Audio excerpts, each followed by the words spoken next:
ជំរាបសួរលោកឪពុកអ្នកម្ដាយជាទីគោរពរាប់អាន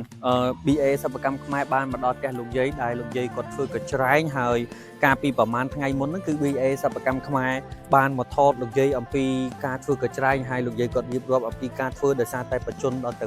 82បូកជាមួយនឹងលោកយាយគាត់មានជំងឺប្រចាំកាយខ្លះទៀតនោះគឺលោកយាយគាត់ពិបាកក្នុងការធ្វើបងប្អូនហើយមួយថ្ងៃកាត់មួយថ្ងៃកោទេហើយពិបាកមែនទែនហើយក៏ឆ្លៀតឱកាសអំពាវនាវនៅក្នុងការ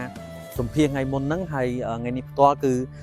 វីដេអូនោះបានឃើញទៅដល់បងហេងគ្រីដែលជាអគ្គនាយកក្រុមហ៊ុនខោទឹកនោមប៉ាវប៉ាវដែលលោកបានរៀបចំជាស្បៀងអាហារគ្រឿងហូបចុកមួយចំនួនក៏ដូចជាថវិកាមកតាម BA សិប្បកម្មខ្មែរហើយទៀតពិតទៅត្រូវមានការចូលរួមពីសំណាក់បងរ៉ាមីដែលជាប្រធានក្រុមបេះដូងយុវជនមនុស្សខេត្តកំពង់ឆ្នាំងប៉ុន្តែដោយសារតែបងមានបញ្ហាសុខភាពបងអាចអញ្ជើញចូលរួមជាមួយបានអញ្ចឹងក៏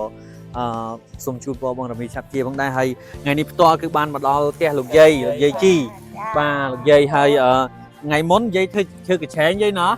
ចុះថ្ងៃហ្នឹងធ្វើដែរអត់ធ្វើបានតិចហ្នឹងធ្វើបានបន្តិចអត់ស្រួលទេក៏សម្រាប់សិនអត់ស្រួលហើយអូមួយទឹកមួយអីចឹងទៅបាទមកមួយទឹកមួយផុកអីចឹងទៅហើយថ្ងៃនេះគឺចៅបាននាំយកទឹកចិត្តបន្តិចបន្តួចណាយាយ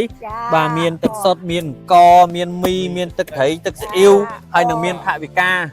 អតិតួចគាត់ជូនយាយគាត់ធ្វើបុណ្យធ្វើទានកូនកូនណាបាទយាយអរគុណហើយយាយដោយសារតែជំនួយឧបត្ថម្ភទាំងអស់នេះគឺបានមកពីខាងបងហេងគ្រីដែលជាអគ្គនាយកក្រុមហ៊ុនខោទឹកនោមកូនក្មេងខោទឹកនោមប៉ាវណាមកយាយបាទមានអីចង់ជូនពរបង